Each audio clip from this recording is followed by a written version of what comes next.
이번 시간에는 지난 시간에 배웠었던 식현상에 이어서 나머지 한 가지 더 남은 외계행성의 탐사 방법 중 미세중력 렌즈와 그리고 직접 관측하는 방법인 직접 관측하는 방법 그리고 이렇게 해서 발견된 외계행성들의 특징들에 대해서 한번 배워보는 시간을 가져보도록 하겠습니다. 자, 미세중력 렌즈를 이용해서 외계행성을 탐사하는 방법을 이해하려면요. 미세중력 렌즈 현상이 뭔지를 좀 먼저 이해를 해야 되고요. 이 미세중력 렌즈를 이해하려면 중력 렌즈가 뭔지부터 이해를 해야 합니다. 근데 이 중력 렌즈가 뭐와 연관되는 현상이냐면요. 여러분들 상대성 이론이라고 들어보았나요? 물리하는 학생들은 아마 특수상대성 이론을 수업 시간에 배웠을 거예요. 그런데 지금 얘기하려고 하는 것은 특수상대성 이론이 아니라 일반상대성 이론인데 아인슈타인의 경우가 일반상대성 이론을 이런 식으로 얘기를 하면서 이렇게 설명을 합니다. 모든 질량이 가진 물체는 시공간을 왜곡시킨다라는 겁니다. 자, 그것을 나타낸 여기에는 요 영상이 하나 있는데 한번 같이 보면요. 지금 여기 있는 어느 교수님이 잠깐 멈출게요. 무거운 물질을 여기다 올려놓았더니 여기 주변에 있는 물질이 이렇게 물질이 아니라 요 천이 이렇게 왜곡됐었죠. 이렇게 쏙 안으로 들어왔죠. 요런 식으로 실제도 그렇다는 거예요. 자, 그림으로 한번 봐보면요. 아이고. 자, 요렇게 질량이 가진 물체의 경우는 주변에 있는 이러한 시공간을 왜곡시키게 되고요. 이 그냥 왜곡시키고 끝이 아니라 별의 빛의 경로에도 영향을 미치게 됩니다. 빛이 그냥 아무렇게나 이동하는 게 아니라 시공간에 따라서 이동을 하게 되는데 시공간이 어느 중력의 경우가 이렇게 휘어지게 만드니 그 휘어진 공간에 따라서 이동을 하는 겁니다. 이런 식으로 여기 공업판이라고 적혀있는 요 그림처럼요. 그래서 실제 요것이 나타나는 사례가 무엇이냐면요. 여기 왼쪽에 있는 그림을 아인슈타인의 십자가라고 부르는 것인데 멀리에 있는 굉장히 밝은 천체가요. 우리 지구로 빛이 도달을 할 때 그 사이에 그 천체와 지구 사이에요. 어느 질량이 큰 물질이 있고 걔가 시공간을 왜곡시켜서 여기 이렇게 원래는 하나인데 마치 십자가의 모양처럼 네 가지로 더 분할되어서 보이는 그런 현상이에요. 자, 요렇게 뭔가 질량이 가진 물체는 시공간을 왜곡시키고 즉 이렇게 휘어지게 만들고요. 그거에 따라서 빛도 굴절되는 것처럼 보이는 겁니다. 즉 중력에 의해서 렌즈와 같은 역할을 한다는 거죠. 그것을 우리가 중력 렌즈 현상이다 라고 얘기를 합니다. 자, 근데 우리가 얘기하려는 것은요. 미세 중력 렌즈 현상이에요.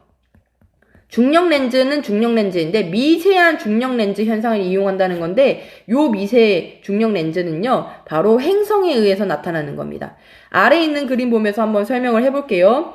자, 관측자가 여기서 이렇게 쳐다보고 있습니다. 그리고 요 관측자와 지나가는 요 별이 하나가 있고요. 그 사이에는 어느 별과 외계행성이 있는 이 외계행성계가 있습니다. 자, 이 관측자는요, 요 외계행성계를 관측을 하는 게 아니라 여기에 있는 요 지나가는 별을 관측을 하는 건데요. 요 별의 경우가요, 저 멀리 있을 때, 요 행성계와는 아주 무관하게 저 멀리에 있을 때는 그냥 원래의 빛으로 관측이 됩니다. 근데 얘가 점점점 이동을 하면서 가까이 다가오게 되면, 특히 이 B라는 요 지점에 오게 되면요, 얘 빛의 경우가 요렇게 갈 것이 휘어져서 들어가서 원래의 밝기보다 더 밝게 보이게 됩니다. 그러다가 다시 멀어지면 다시 이렇게 어두워지는. 그래서 오른쪽에 있는 그림 중에서요, 요거가요, 바로 요 중심에 있는 요 별에 의해서 뒤에 지나가는 별빛이 마치 점점 밝아졌다가 어두워지는 것처럼 보이게 된다는 거예요.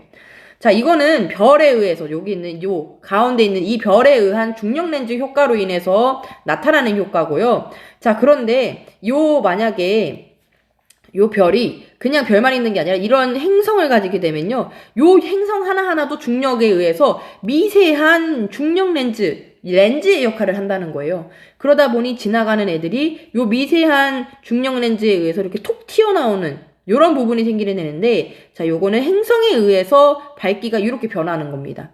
자, 요걸 통해서 이거를 보고선 저 가운데에 있는 별은 외계 행성을 가지고 있는 거구나 라는 것을 간접적으로 알아낼 수 있는 거죠. 자, 여기 있는 글 읽으면서 한번 설명을 정리를 해볼게요. 자, 거리가 다른 두 개의 별이 같은 방향에 이렇게 있을 경우에요. 뒤쪽 별의 별빛이 앞쪽 별의 중력에 의해서 미세하게 굴절되어 휘어지면서 뒤쪽의 별의 밝기가 변화하게 된다고 합니다. 이거는 중력 렌즈에 대한 현상을 말하는 거고요. 여기에 있는 요 모양을 나타내는 겁니다. 말하는 겁니다. 자, 이때 앞쪽의 별이요, 행성을 가지게 되면 뒤쪽의 별이 밝기가 추가적으로 변화한다는데, 여기 톡 튀어나오는 부분, 요거를 얘기하는 거예요. 자, 그거를 통해서, 외계 행성계가 있구나라는 것을 알 수 있는 요 방법이 미세중력 렌즈 현상을 이용하는 방법입니다. 자, 얘네들의 특징도 한번 정리해 볼게요. 자, 특징 첫 번째 보면요, 행성의 공정궤도면과 관측자의 시선 방향이 바로 수직이어도 행성을 발견이 가능하다는 겁니다. 공전궤도면이 우리의 시선 방향과 나란하든 수직이든 뭐 무슨 어느 정도의 각도를 이루고 있든지 간에 상관없이 다 중력 렌즈로서의 역할을 하기 때문에 시공간은 다 휘어지고 있기 때문에요. 그것과 상관없이 모두 발견이 가능하다는 게 특징이고요. 지구와 같이 질량이 작은 행성도, 그리고 공전궤도 긴반지름이 긴 행성에서도 탐사가 가능하다는 것이 특징입니다. 즉 어떻게 보면 식현상과 요 도플러 효과에 의한 현상에서의 한계점을 보완하는 역할을 하는 거죠. 다만 치명적인 한계점이 있는데, 자, 여러분들 아까 스님이 이런 식으로 발견한다라는 얘기를 들었을 때 근데 저렇게 발견하는 게 쉬운가? 저렇게 자주 있을까? 뭐 이런 생각이 들잖아요. 여기에 행성이 있고요. 외계 행성계가 있고 별이 지나갑니다. 그거를 우리가 이렇게 발견을 해가지고 관측을 하는 이러한 현상 자체가 자주 일어날 수가 없겠죠. 그리고 이렇게 한 번 지나간 행성이 다시 돌아와서 지나가는 게 아니라 한 번 지나가면 끝이에요. 이때를 놓쳐버리면 다시 못 보는 거예요. 그렇기 때문에 요 다른 두 방법에 보다는 발견된 외계 행성 수가 훨씬 적다라는 치명적인 한계점을 가지고 있다. 주기적인 관측이 불가능하다라는 것을 알아두면 됩니다. 자, 그러면 여기 아래에 있는 탐구에서의 탐사 방법을 한번 여러분들이 채워볼까요? 요 도플러 효과, 식현상, 미세중력 렌즈를 통해서 요러한 상황일 때 과연 탐사가 가능할 건지 OX로 한번 표시를 한번 해보세요.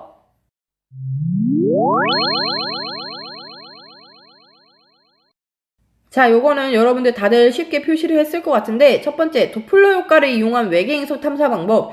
지금 여기 시선 방향과 나란하대요, 공전궤도면이. 그러니 도플러 효과를 통해서 탐사할 수 있겠죠. 자, 식현상을 이용한 외계 행성 탐사 방법도 시선 방향과 나란하기 때문에 탐사할 수 있는 겁니다.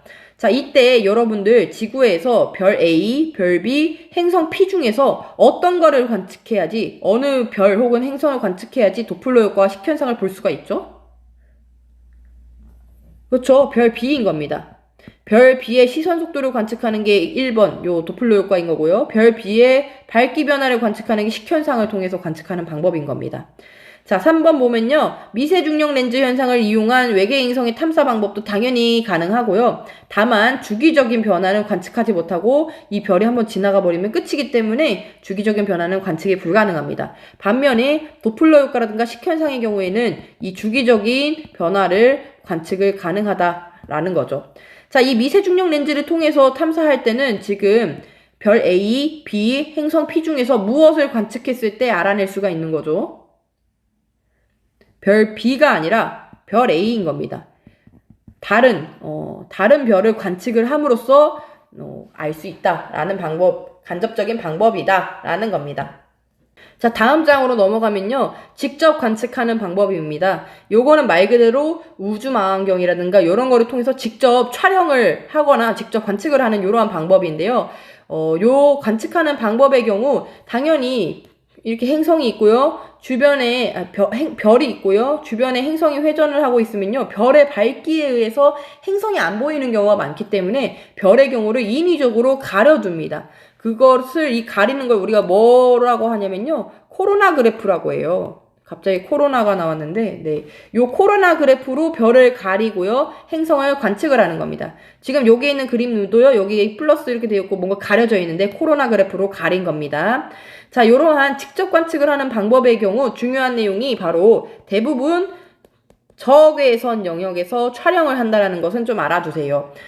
여러분들 태양의 경우 대부분의 방출하는 광선이 가시광선이었었죠. 지구는 뭐였었죠?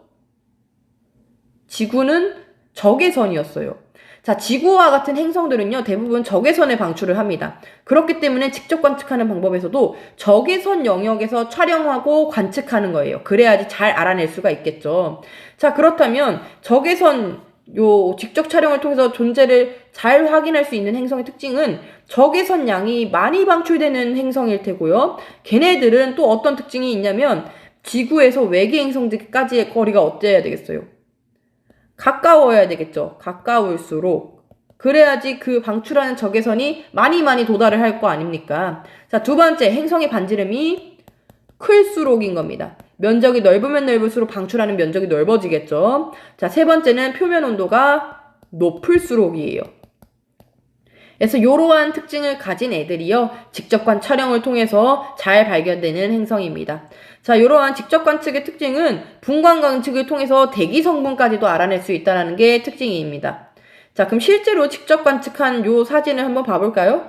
지금 여기 누가 봐도 인위적으로 요 가린 것 같은 요게 코로나 그래프인 겁니다. 지금 오른쪽에 있는 그림부터 보면요, 여기를 확대해서 본 거 보면 여기 부분 보이죠? 외계 행성이 촬영된 거를 볼 수가 있고요. 오른쪽에 있는 그림은 아예 움직이는 것까지 보이는데 외계 행성계가 지금 얼핏 명확하게 보이는 건 여기 하나, 둘, 셋, 4개까지 정도 보이는 것 같네요. 얘도 마찬가지로 코로나 그래프로 이렇게 가려서 본 사진입니다. 자, 75페이지에 있는 여기에 있는 요 3번 여러 외계 행성계 탐사 방법으로 발견된 행성들의 특징에 보면요, 두 가지 요 그래프가 나와 있습니다. 왼쪽에 있는 그래프부터 보면 각각의 방법에 의해서 발견된 애들을 이렇게 막대 그래프로 나타낸 건데요, 누적한 겁니다. 누적. 그래서 최종적으로 2017년도만 한번 보면요, 요만큼의 경우가 지금 식현상, 요 아래에 있는 게 도플러 효과, 요만큼이 기타에 해당됩니다. 그래서 직접 관측하거나 미세중력 렌즈로 인해서 발견된 애들은 요 기타에 해당되는 거인 거죠. 이걸 보고서 우리가 알 수 있는 것이 대부분이 식현상과 도플러 효과에 의해서 발견되었구나, 요런 것을 또 알 수가 있습니다. 자, 그 다음 오른쪽에 있는 그래프가 바로 요 아래에 있는 표와 관련되어 있는 그래프인데, 각각의 우리가 배웠었던 요거 도플러 효과죠. 중심별의 시선 속도 변화를 이용해서 측정하는 거 도플러 효과, 요 식현상, 미세중력 렌즈, 요 세 가지에 의해서 발견된 애들의 특징은 무엇인지 한번 빈칸을 채워보면서 내용을 정리해 보도록 할게요. 요 내용은 좀 알아둘 필요가 있습니다. 얘네들이 각각의 어떤 특징을 가지고 있는지. 자, 첫 번째 도플러 효과부터 한번 보면요, 자, 여기 요 회색깔로 표시되어 있는 게 대부분 도플러 효과입니다. 그래서 얘를 한번 보면요, 목성의 질량을 1로 뒀을 때니까 요렇게 한번 목성의 질량을 1로 뒀을 때로 기준을 둬서 한번 보면요, 대부분이 질량이 어떤 애들인가요? 목성 정도로 혹은 그보다 큰, 대부분 질량이 큰 애들이죠. 근데 도플러 효과의 경우가 행성의 질량이 크면 클수록 잘 발견될 수 있다라고 전에 얘기를 했었습니다. 그거를 여기서도 확인을 할 수가 있는 거고요. 자, 두 번째 식현상을 보면요, 동그라미 이 점으로 표현된 겁니다. 색깔 있는 걸로. 그게 바로 여기 부분이거든요. 얘네들은 대부분의 공전궤도 반지름이 어떤 걸 알 수가 있어요? 그렇죠. 작은 것을 알 수가 있습니다. 공전궤도 반지름이 대부분 요 목성보다 작은 것을 알 수가 있죠. 자, 세 번째, 미세중력 렌즈는요, 여기 있는 요 세모로 표시되어 있는 건데 사실 잘 보이지 않죠? 뭐 요 정도가 될 것 같은데, 요 미세중력 렌즈는 반지름이 큰 경우에 잘 발견된다고 합니다. 자, 다음으로 넘어가 볼게요. 그 아래에 있는 그래프 또 보면요, 일단 2번 보면요, 가장 많이 발견된 외계 행성의 반지름이 지구의 1.2배에서 3.1배, 질량은 태양의 0.8배에서 1.4배 정도라고 합니다. 중심별의 질량이. 그 내용이요, 여기 나와 있습니다. 그래서 1.2배에서 3.1배, 중심별의 질량은 요 사이다. 그거를 그대로 글로 적은 거일 뿐인 거고요. 3번의 경우에는 지금 연도에 따라서 이렇게 갈수록 연도가 늘어나고 있는데, 발견된 행성의 질량을 점으로 찍어 놓은 겁니다. 지금 자세히 보면요, 목성의 경우가 1이라고 뒀을 때 과거에는 대부분이 목성 정도 혹은 목성보다 큰 애들이 발견됐다면, 최근에 돌아오면서는요, 점점점 이 탐사 정도가 정밀해지고 과학기술이 발달을 하게 되면서 탐사기술이 발달을 해서 좀 질량이 작은 애들도 많이 발견되고 있다, 뭐 요런 내용인 겁니다. 아래에 있는 탐구 내용이 아까 선생님이 요 내용을 좀 알아둬야 된다 했었던 것들을 따로 아까는 좀 그래프가 알아보기 힘들었잖아요. 이렇게 따로 그래프로 나타낸 겁니다. 얘네들도 빈칸 채우면서 한번 내용 정리해 볼게요. 자, 가부터 보면요, 직접 관측입니다. 직접 관측을 통해서 나타낸 애들을 보면 지구보다 일단 질량이 어때요? 질량이 크죠. 공전궤도 반지름도 지구보다 큽니다. 그러니까 질량도 크고 공전궤도 반지름도 큰 거예요. 직접 관측한 애들은 왜 지구보다 대부분 발견된 애들이 질량이 클까요?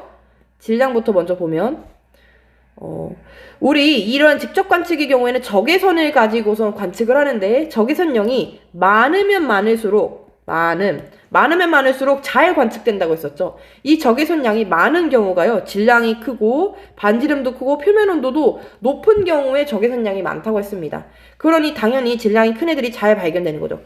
그러면 왜 공전궤도 반지름이 큰 애들이 잘 발견되느냐? 자, 별의 경우가 이렇게 있고요. 행성의 공전궤도가 작은 경우, 큰 경우를 비교를 하면요.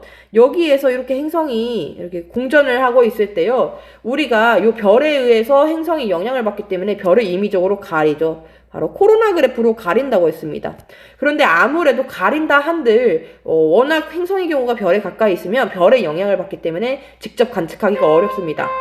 그래서 공전궤도 반지름도 큰 경우가 잘 관측되는 겁니다. 자, 나 한번 보면요. 식현상의 경우인데 얘의 경우는 누가 봐도 명확하게 질량의 경우가 지구보다 일단은 크고 궤도 반지름은 작은 경우가 잘 보이는 거죠. 이 질량이 큰 경우는 왜 그러냐면 대부분 행성의 경우가 질량이 크면 클수록 반지름도 커지거든요. 그런데 식현상의 경우 반지름이 크면 클수록 잘 가리기 때문에 잘 관측할 수 있다고 했었잖아요. 그래서 질량이 큰 거고요. 공전궤도 반지름이 작은 이유는 작으면 작을수록 공전 속도가 빠르기 때문에요. 식현상이 일어나는 주기가 짧은 겁니다. 짧음. 그러니까 자주 일어나니 잘 관측할 수 있겠죠. 그리고 또한 식현상이 일어나기 자체가 쉽다는데, 자, 요건 무슨 의미냐면요. 이렇게 별이 있으면요.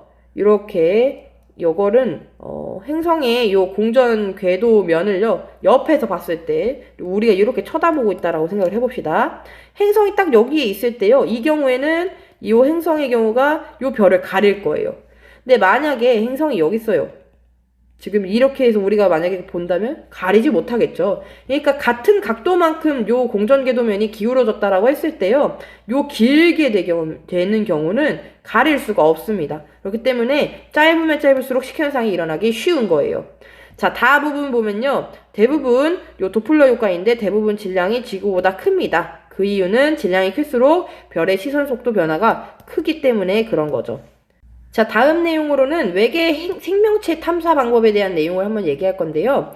자, 외계 생명체, 성취 기준부터 봅시다. 외계 생명체가 존재할 수 있는 가능성이 있는 행성의 일반적인 조건을 파악할 수 있고요. 그것의 탐사의 의의를 토의할 수 있다. 뭐 이런 내용입니다. 그러니까 외계 생명체가 일반적으로 존재할 수 있는 그 조건, 그것이 무엇인지 한번 보려고 하는데, 자, 여기 우리 76페이지 내용 한번 보면서 정리해 볼게요. 자, 외계 생명체 하면 뭐예요? 외계인인 거죠. 이 외계인은요, 지구 안의 공간에 사는 생명체를 다 통틀어서 외계 생명체라고 하고요. 우리 인간의 경우도 요 탄소의 경우를 기준으로 해가지고 많은 물질을 구성하고 살고 있잖아요. 탄소가 우리 몸을. 그 외계 생명체도 그럴 것이다라고 추정하고 있다고 합니다. 자, 근데 이런 외계 생명체가 어떤 애인지가 중요한 게 아니라 여기 아래에 있는 내용이 더 중요한데, 이런 외계 생명체가 위치할 수 있는, 그러니까 존재할 수 있는 그 조건이 두 가지가 나와 있습니다. 첫 번째는요, 생명 가능 지대라는 곳에 행성이 위치해야 되고요. 두 번째는 그 행성이 단단한 표면이 있는 지구형 행성 혹은 암석형 행성이어야 한다는 겁니다. 여러분들 요 지구형 행성, 암석형 행성은 언제 배웠냐면 중학교 3학년 때 아마 배웠을 겁니다.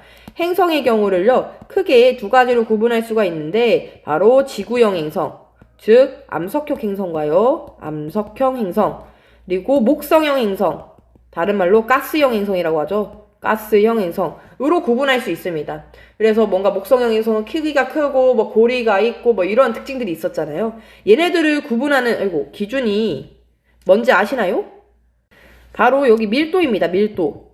당연히 암석형 행성인 지구의 경우가 밀도가 크겠고요. 목성형 행성이 가스로 이루어져 있는 경우 작겠죠. 근데 당연하게 생각을 해봐도 생명체가 가스형 행성에서는 살 수가 없습니다. 그렇기 때문에 우리는 암석형 행성, 지구형 행성을 찾아야 된다는 거고요. 그래서 과학자들은 실제로 행성의 경우를 찾아내면 걔의 밀도를 계산해서 존재할 수 있을지 없을지를 가늠을 해봅니다. 그러면 밀도는 어떻게 구하느냐? 바로 밀도가 부피분의 질량이죠. 그러니 질량의 값을 도플러 효과를 통해서 구해내고요. 부피의 경우는 바로 반지름의 세제곱과 관련되어 있는 값이잖아요. 그래서 반지름을 알 수 있는 식현상을 통해서 부피를 구한다고 합니다.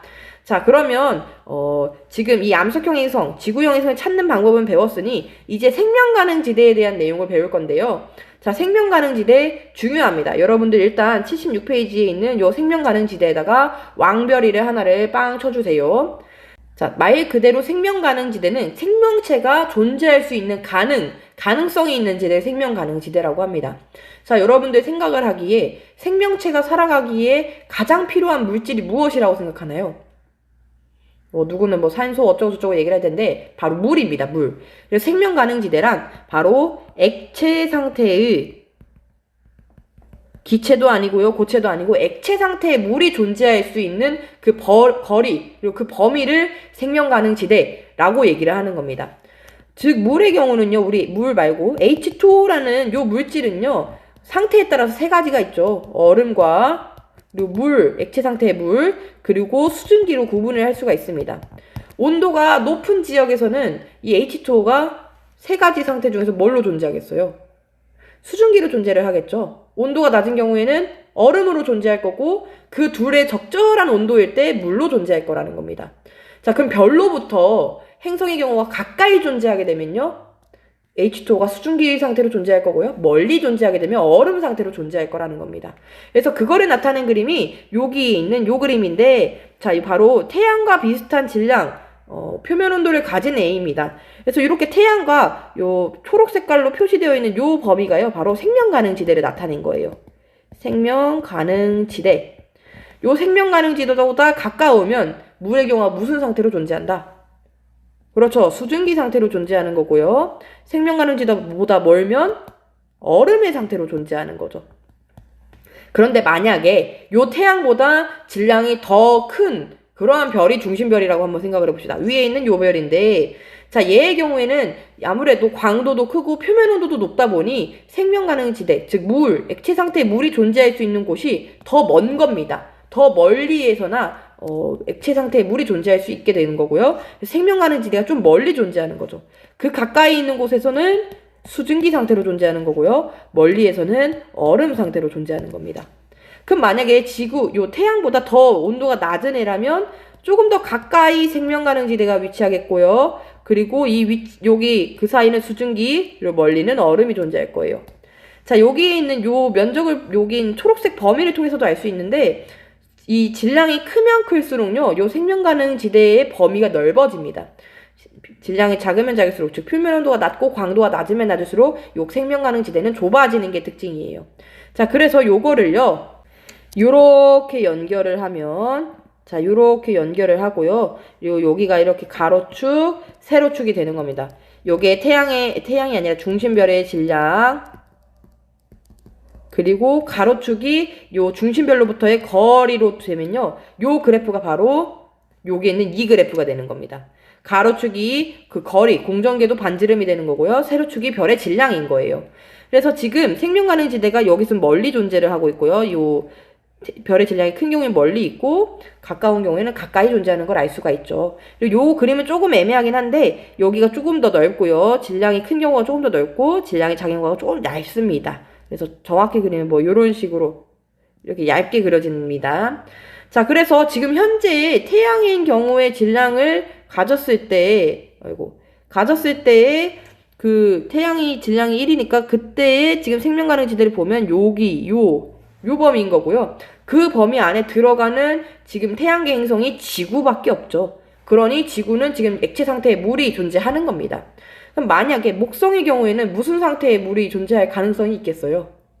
그쵸, 얼음이겠죠. 실제로 얼음인 이런 물의 성분이 많이 있진 않지만 얼음 상태로 존재할 가능성이 있는 거고요. 금성 같은 경우에는 수증기 상태로 존재를 하는 거겠죠. 자, 그러면 내용 한번 여기 아래다가 정리하면서 적어보면서 정리해봅시다. 자, 생명 가능 지대까지의 거리가요, 주계열성인 중심별의 질량이 크면 클수록 중심별로부터 가까워진다고 했나요? 멀어진다고 했나요? 그쵸, 멀어진다고 했습니다. 멀어짐. 생명 가능 지대의 폭의 경우도 질량이 크면 클수록 넓어진다고 했었고요. 즉 요걸 정리하면 주기율성이 중심변인 질량이 크면 클수록 광도가 커지게 되고요. 이 광도가 커짐에 따라서 생명 가능 지대는 중심으로부터 멀어지게 되고 폭도 넓어지게 되는 겁니다. 자, 요 내용 잘 기억해둬야 됩니다.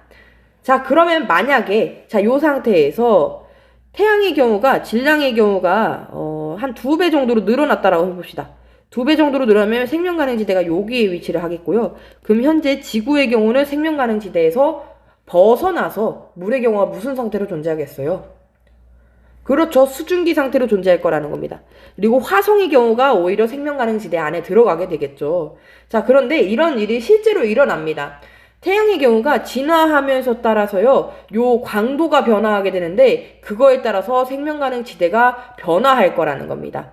자, 여기 보면요, 첫 번째 줄 읽어보면, 태양이 진화함에 따라서 태양의 광도는 점차 커질 거라는 겁니다. 여기다 밑줄 하나만 그어 놓을게요, 요렇게. 태양이 진화함에 따라서 태양의 광도는 점차 커진대요. 자, 그래서 그거에 따라서 어떻게 생명 가능지가 달라지는지 오른쪽에 있는 요 그림인데요. 자, 가로축의 경우가 여기 태양으로부터 거리고요. 세로축이 시간입니다. 그래서 여기가 지금 과거니까 과거에서 이 아래로 내려갈수록 현재인 거고요.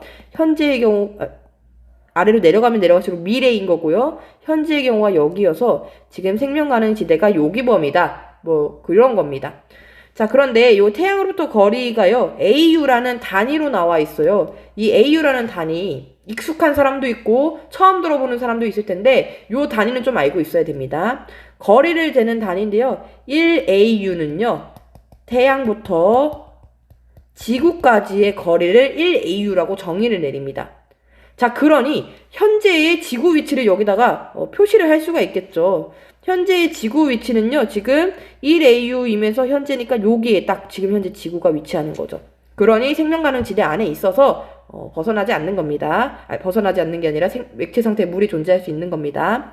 자, 그러다가 만약에 20억 년이 지났다라고 보면요, 지구의 경우가 여기 있을 텐데 생명 가능 지대에서 벗어나 버렸죠. 그러면 지구의 경우 이때 액체 상태에 물이 존재할 수가 없는 겁니다. 자, 그 내용 한번 정리해 볼게요. 시간의 흐름에 따라 태양으로부터 생명 가능 지대의 거리가 점차 어떻게 되고 있어요?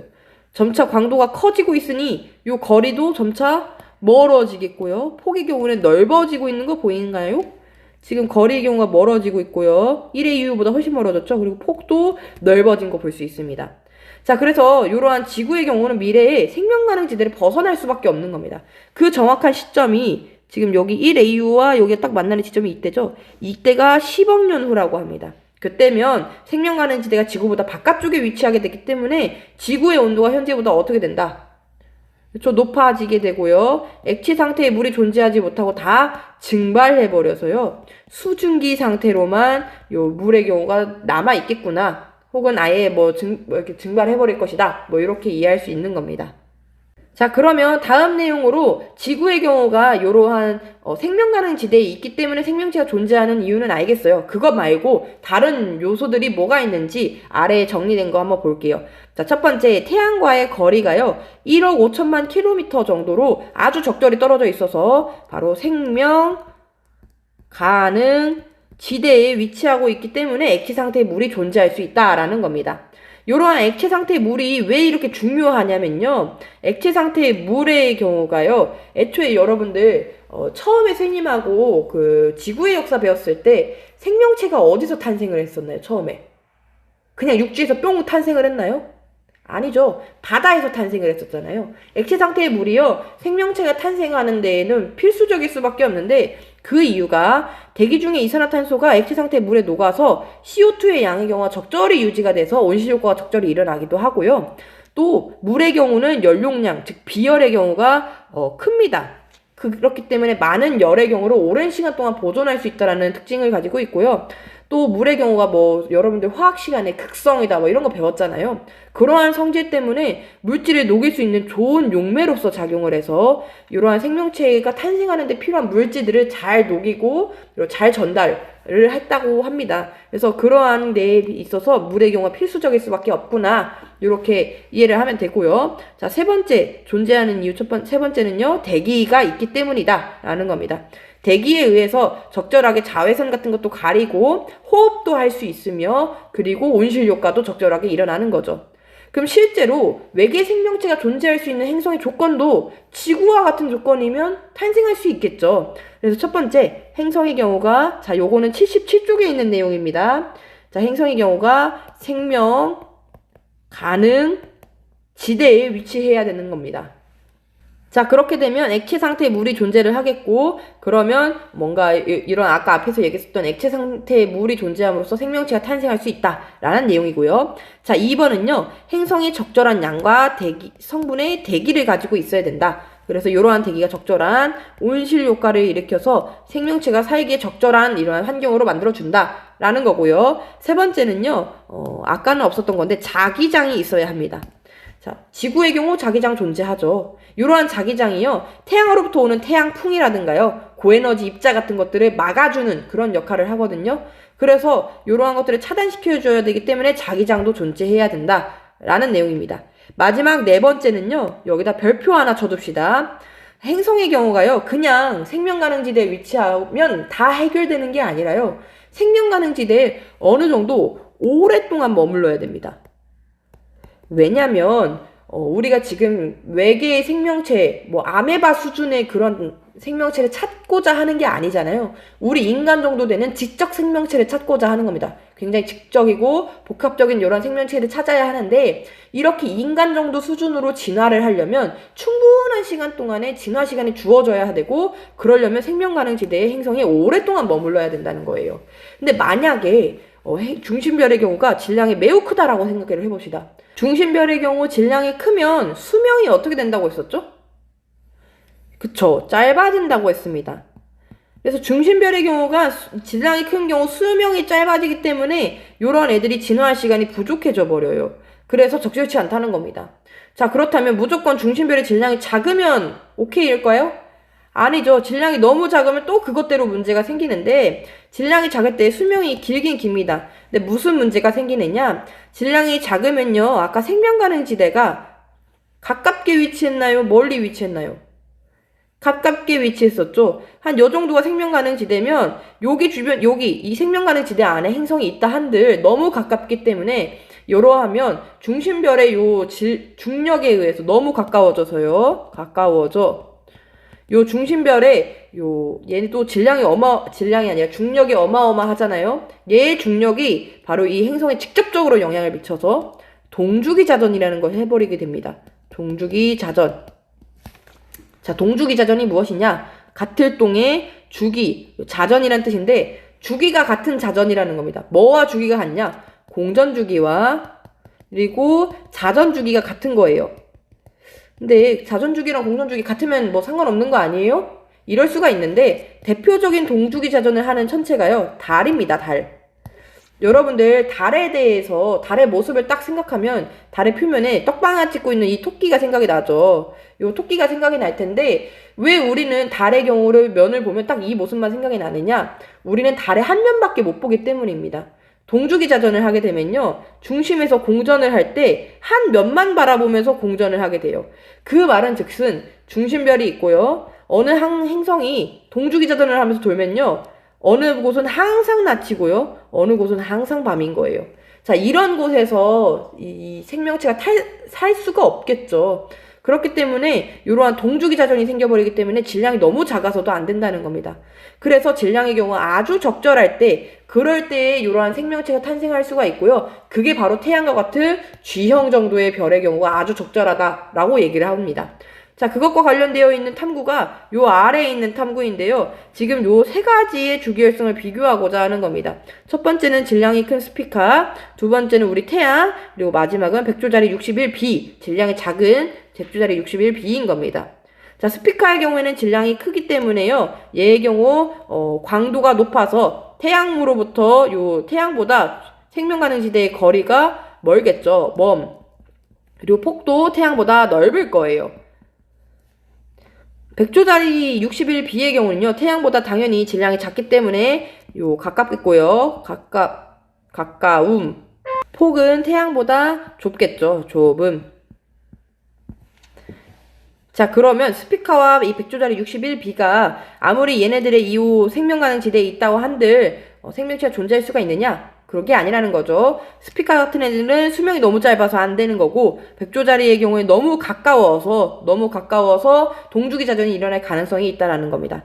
그래서 아까 얘기한 것처럼 이러한 너무나도 온도가 높은 뭐 O형이라든가 이런 B형별 혹은 작은 K형, M형별 같은 애들은 안 되기 때문에 태양과 같은 G형별이 존재하기가 아주 적절하다라는 겁니다. 자, 그러면 아래 있는 내용은 여러분들 잠깐 멈춰서 한번 먼저 채워보고 그 다음에 선생님과 같이 한번 맞춰봅시다.